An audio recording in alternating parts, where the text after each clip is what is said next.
మాట్లాడుతుండే కేటీఆర్ కొద్దిమంది విన్నామని ఏం పనే మంది సంసారాలలో ఏలు పెట్టి చూసే పని మీకు ఎవడన్నా సిగ్గునోడు అట్లా మాట్లాడతాడా ఇంటే విన్నాం కొంతమంది ఫోన్లు ఇంటే ఏమవుతుందంట ఎవడన్నా ఇట్లా భర్తదించేవాడన్నా మాట్లాడతాడా ఇంటే ఏమవుతుంది అదే అవుతుంది చెర్లపల్లి చిప్పకూడి తినాల్సి వస్తుంది ఇప్పుడు వాళ్ళు చెప్పినట్టు ఉన్న అధికారులు ఈరోజు ఊసలు లెక్క పెడుతున్నారు ఆయన అంతకంటే ముందే చెప్పినాం వద్దురాని ఆయన వాళ్ళు దుర్మార్గులు దోపిడీదారులు దొంగలు అలా మాటలు విన్నారంటే మీరు జైలుకు పోతారు మిమ్మల్ని తర్వాత తిరిగి కూడా చూడరని ఇవాళ కేసులలో ఇరుక్కున్న వాళ్ళని అయ్యో పాపం అని కూడా అంటలేరు వాళ్ళు చేసినాం ఇట్లనే చేస్తాం ఎవడు మాట్లాడతాడు ఊర్లలో ఆవారగాడు మాట్లాడతాడు తాగుపోతాడు మాట్లాడతాం గట్లనే చేస్తాం మేము బజార్లో బట్టలు ఇప్పుకొని తిరుగుతాం అయితే ఏందని ఊర్లలో అన్నారు ఎవడంటాడు తాగుపోతాడు తిరిగిపోతాడు అంటాడు గట్ల మేము ఇట్లనే ఉంటాం ఊర్లో ఎవరైనా పెద్ద మంచి పిలిచారా ఇది మంచిది కాదురా నాయన పద్ధతి మార్చుకో అంటే మేము ఇట్లనే ఉంటామా ఏం నువ్వేంది నాకు చెప్పేది సేమ్ కేటీఆర్ కూడా భర్తగించిన అచ్చో సాంబోతులాగా మాట్లాడుతుండు దాని ఫలితం దానికి ఉంటుంది కాకపోతే దాని ఒక క్రమ పద్ధతిలో విచారణ చేసి చట్టపరంగా చర్యలు తీసుకోవాలి కాబట్టి విచారణ జరుగుతుంది అంతకుముందు ఎవరైనా ఫోన్లలో మాట్లాడుకోవాలన్నా భయపడేది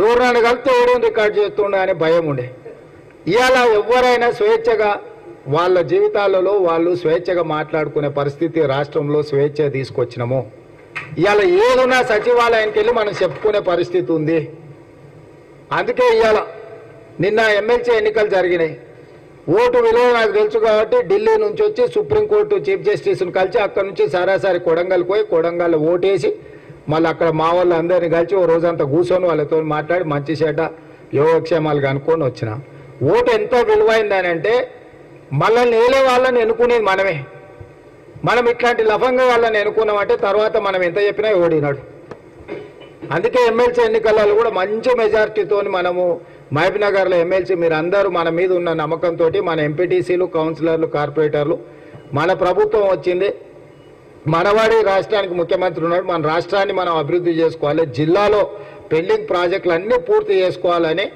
మంచి సపోర్ట్ ఇచ్చారు ఇవాళ 200 ఓట్లతో మహబూబ్నగర్ ఎమ్మెల్సీ మనం గెలవబోతున్నాం అదేవిధంగా పార్లమెంట్లో కూడా ఇవాళ ఏంది లేక మన జిల్లాకు అవకాశం వచ్చింది ఇప్పుడు దాన్ని ఎట్లనన్నా దొంగ దెబ్బ తీయాలని దొంగలంతా ఒకటేరు గూడుపుటాన్ని చేస్తారు ఎందుకంటే మనల్ని సొంత జిల్లాల రాజకీయంగా బలహీనం చేస్తే దీన్ని చూపించే రాష్ట్రమంతా మనల్ని తిట్టుకుంటూ తిరగొచ్చు అని ఇద్దరు కలిసి కుమ్ముక్కై గద్వాల్లో కూడా మనం గెలిచేటోళ్ళం దొరసాని వచ్చి మొత్తం తీసి అవతల అల్లుకి వేయించింది అప్పటి వరకు కొట్లాడారు అవునా ఓట్ల కంటే ముందు రోజు వరకు మామ అల్లుడు ఫుల్లు పంచాయతీ అన్నారు కానీ ఓట్ల కాడికి రాగానే దొరసాని వచ్చి మొత్తము తీసుకుపోయి అల్లుకి వేయించింది లేకపోతే కాంగ్రెస్ కళ్ళు మూసుకొని గెలిచే సీటు గద్వాల సీటు ఇప్పుడు కూడా వీళ్ళంతా గూడుపుటాన్ని చేస్తారు నేను అడిగిన ఎందుకైనా అట్లా గూడుపుటాన్ని చేస్తారు అంటే సార్ నిన్ను మహబూబ్నగర్లో దెబ్బతీస్తే మొత్తం రాష్ట్రం అంతా ఈ ప్రభుత్వాన్ని బలహీనం చేసినట్టు అవుతుంది నీ మీద కుట్ర జరుగుతున్నది సార్ అని కొంతమంది అందులో కూడా మన అభిమానులు ఉంటారు కదా వెనకంగా అంత కుట్ర జరుగుతున్న సార్ ఇక మేము బయట వాడలేము షానేళ్ళ నుంచి కలిసి ఉన్నామని వచ్చి చెప్పిపోతున్నారు అందుకే మహబూబ్నగర్ జిల్లా ప్రజలకు నా విజ్ఞప్తి ఒకటే ఇవాళ మనల్ని కాదని ఎవరికైనా వేస్తే ఏమన్నా మన జిల్లాకి ఏమైనా ప్రయోజనం ఉందా 10 ఏళ్ళ నుంచి నరేంద్ర మోడీ ప్రధానమంత్రి కదా అర్ణమ్మ 5 ఏళ్ళ నుంచి ఆ పార్టీలనే ఉంది కదా పోయినసారి కూడా పోటీ చేసింది కదా మరి 5 ఏళ్ళలో మనకి ఏమైనా ఆర్టీఎస్ మొత్తం ఏమన్నా దీపించి కాలువలు దోపించి కర్ణాటక నుంచి నీళ్ళు తెచ్చిందా అంతకంటే ముందు వాళ్ళ ప్రభుత్వమే ఉండే కదా లేకపోతే మీ ఊర్లో ఏదేంది నీళ్లకు ఇది చేసినాం కదా తుమ్మిల ప్రాజెక్టుకి ఏమైనా కొట్లాడిందా ఆర్టీఎస్ ఆయకట్టు కానీ తుమ్మిల ప్రాజెక్టుకు కానీ ఏదన్నా ఏమన్నా చేసిందా మహబూబ్నగర్ జిల్లాకు మోడీతోనే ఏమన్నా ఓ 10,000 కోట్లు ఏమైనా పట్టుకొచ్చిందా మరి ఆ మొత్తం ప్రధానమంత్రినే జాతీయ ఉపాధ్యక్షురాలు ఉండే డీకే అర్ణమ్మ జాతీయ ఉపాధ్యక్షురాలుగా పాలమూరు రంగారెడ్డి ఎత్తిపోతల పథకానికి జాతీయ హోదా తెచ్చుండొచ్చు కదా నువ్వు మాత్రం జాతీయ ఉపాధ్యక్షురాలు తెచ్చుకున్నావు మహబూబ్నగర్కు పాలమూరు రంగారెడ్డి ఎత్తిపోతలకు మాత్రం జాతీయ హోదా ప్రాజెక్టుకు తీసుకురాలే రెడ్డి గారు 17 సీట్లున్నాయి తెలంగాణలో 17 సీట్లున్నాయి నువ్వు అంటున్నావు కదా ఒక్క సీట్ అన్న గెలుచుకోమంటున్నావు కదా ఆ ఒక్క సీటు అక్కడ ఇక్కడ ఎందుకు నీ సిట్టింగ్ సీట్ ఉంది కదా మల్కాజ్గిరి నువ్వు కొడంగల్ ఎమ్మెల్యే పదవికి రాజీనామా చేసిరా, నేను సిరిసిల్ల ఎమ్మెల్యే పదవికి రాజీనామా చేస్తా, ఇద్దరం మల్కాజ్గిరిలో కొట్లాడదాం, ఎవడు గెలుస్తాడో చూద్దాం, ఏ పార్టీ గెలుస్తాడో చూద్దాం, అక్కడనే చూసుకుందామని అడిగిన. దానికి ఇంతవరకు సమాధానం లేదు, ఇప్పటివరకు మాట్లాడే పరిస్థితి లేదు. ఆయన సిట్టింగ్ సీటు గెలవలేడట కానీ ఆయననట మొత్తం గెలుస్తాడంట, ఆయన మొత్తం రాష్ట్రం అంతా ఊడ్చి పారేస్తాడంట. కేసీఆర్ ను 100 మీటర్ల లోపల బొంద పెడతా, 100 ఫీట్ల లోపల బొంద పెడతా అని డైలాగులు కొడతా ఉన్నాడు. ఆయన మాట్లాడే మాటలు, ఆయన భాష, ముఖ్యమంత్రి అయినాక కూడా ఆయన చేస్తున్న విమర్శలు, రోత మాటలు, నిజంగా రోత ముట్టించే విధంగా మాట్లాడుతూ ఉన్నాడు. ఏమంటాడు ఆయన? కొడకల్లారా, నా కొడకల్లారా, చీరేస్తా, మెడల పేగులు వేసుకుంటా అంటాడు. ముఖ్యమంత్రి అంటాడు కూడా మెడల పేగులు వేసుకొని తిరుగుతాడే, మెడల పేగులు వేసుకుంటాడు. పోటీ కొట్టేటోను ఆయన ముఖ్యమంత్రి, పోటీ కొట్టేటోను నాకు అర్థం కాదు. మెడల పేగులు వేసుకొని తిరుగుతా అంటాడు.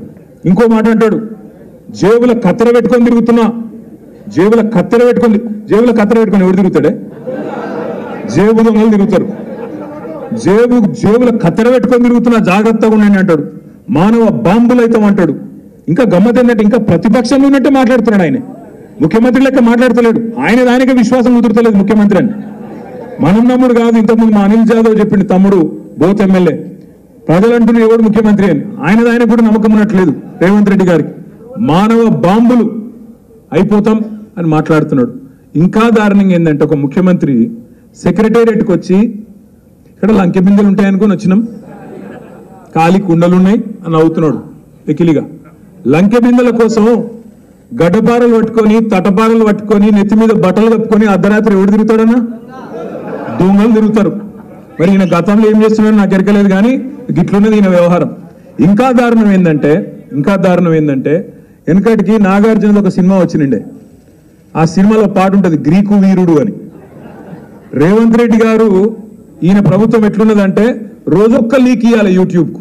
ఇగో ఇది జరిగిపోయింది, ఇది గొర్రెల స్కాము, బర్రెల స్కాము, ఫోన్ ట్యాపింగు, మన్ను మశానం.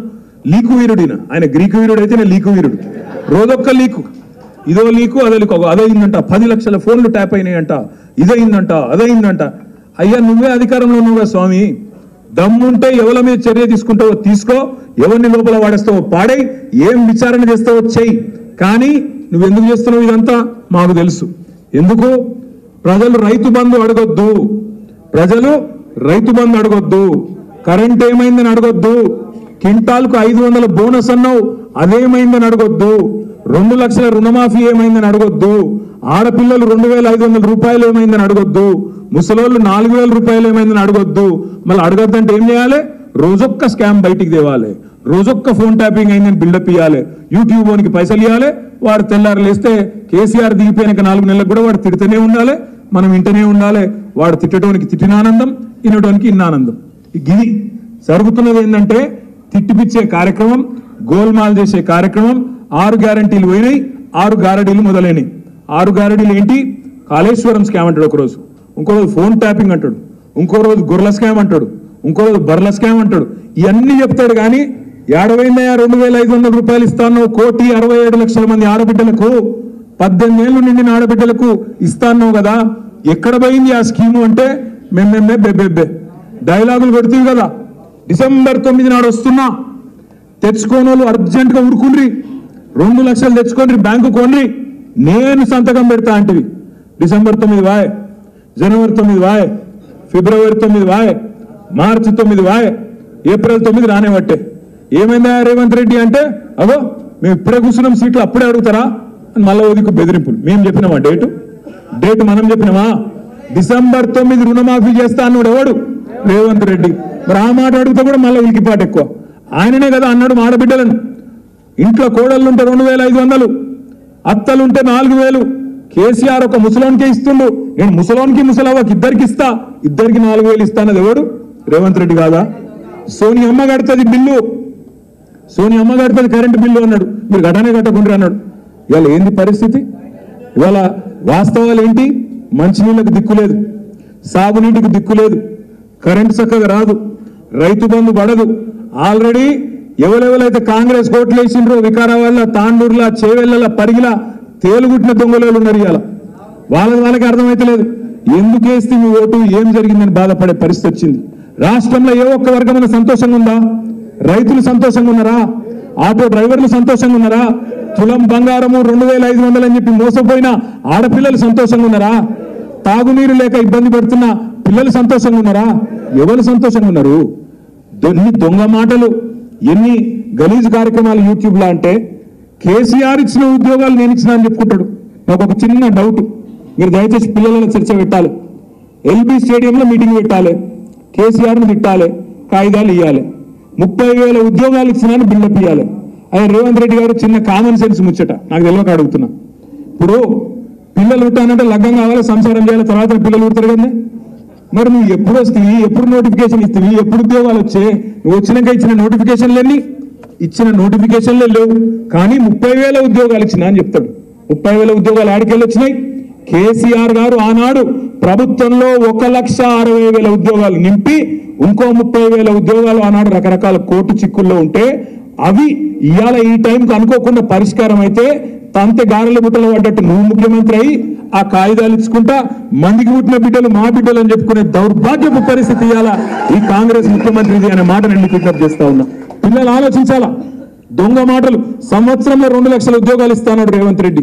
మరి నేను ఇలా రేవంత్ రెడ్డి గారిని డిమాండ్ చేస్తున్నా, రేవంత్ రెడ్డి గారు నీకు చిత్తశుద్ధి ఉంటే 2 లక్షల ఉద్యోగాలు ఇప్పటికే 4 నెలలు అయిపోయింది, ఇంకెనిమిది నెలలు ఉంది. ఈ నోటిఫికేషన్లు ఎవడు ఆపుతున్నాడు నిన్ను? నోటిఫికేషన్లు 2 లక్షల ఉద్యోగాలు ఇస్తాను సంవత్సరంలో. దొంగ మాటలు చెప్పకు.